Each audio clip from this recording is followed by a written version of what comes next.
Hey everyone, this is Mitch Foreman here, and I just wanted to give a little Soundtrap introduction for this. This is mostly for teachers. There's another video available for students and describing basic use of it, but this is just to get you started to start a project and to invite students to join Soundtrap and to your project.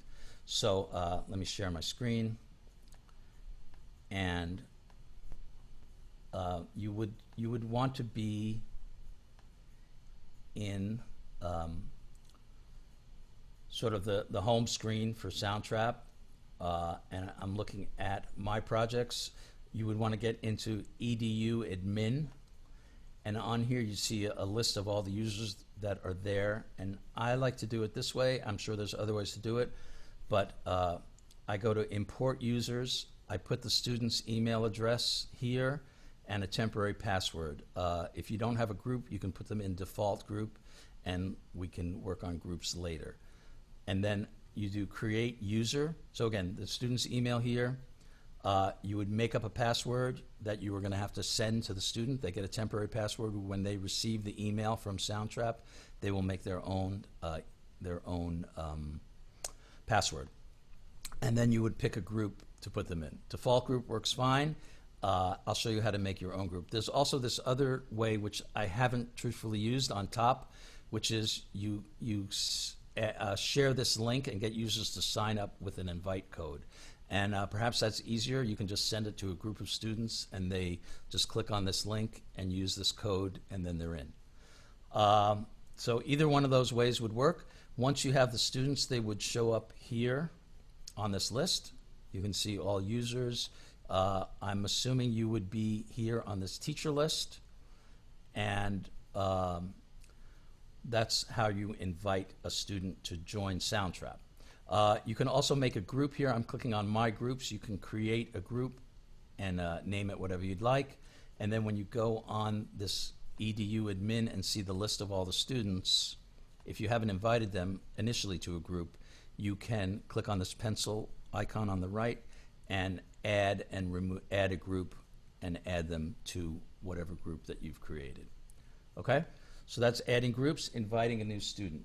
Next, I'm going to show you how to create a project. So I would go to My Project, and you do Enter Studio, and it's going to say New Project. I would click on Music, and you wind up with this blank screen. First thing to do would be to name the project, whatever you're going to do it in. This could be a test tutorial. And then you can add, I like to have a play-along track for the students to start with. Up to you, however you want to proceed. And you can either add it with import file or add new track. I'm clicking right here in the middle of the screen where it says import file, and it gives you a list of the files on your computer.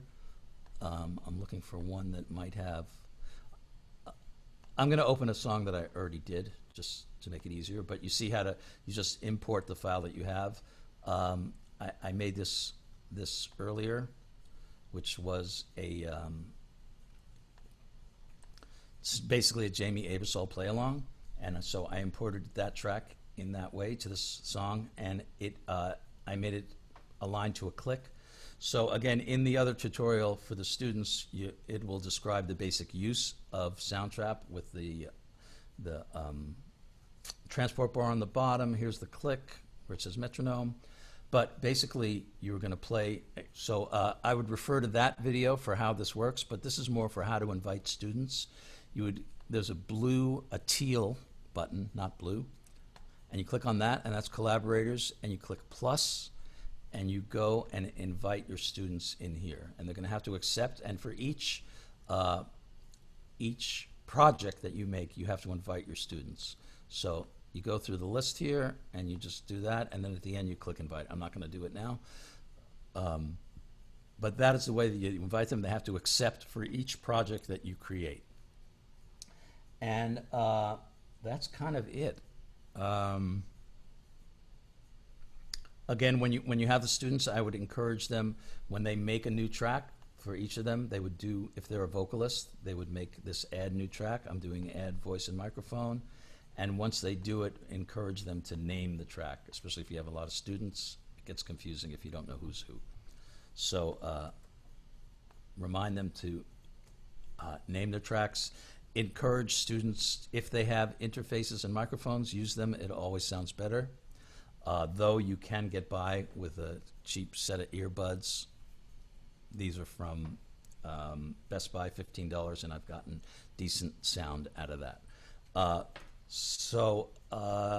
and the other thing is to remind students and yourselves that Soundtrap works best whilst using the Chrome browser.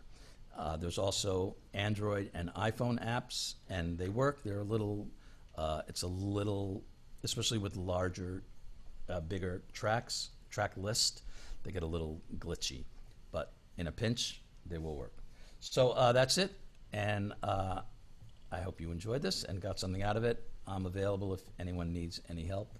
And see ya. Be safe. Be happy. Be healthy.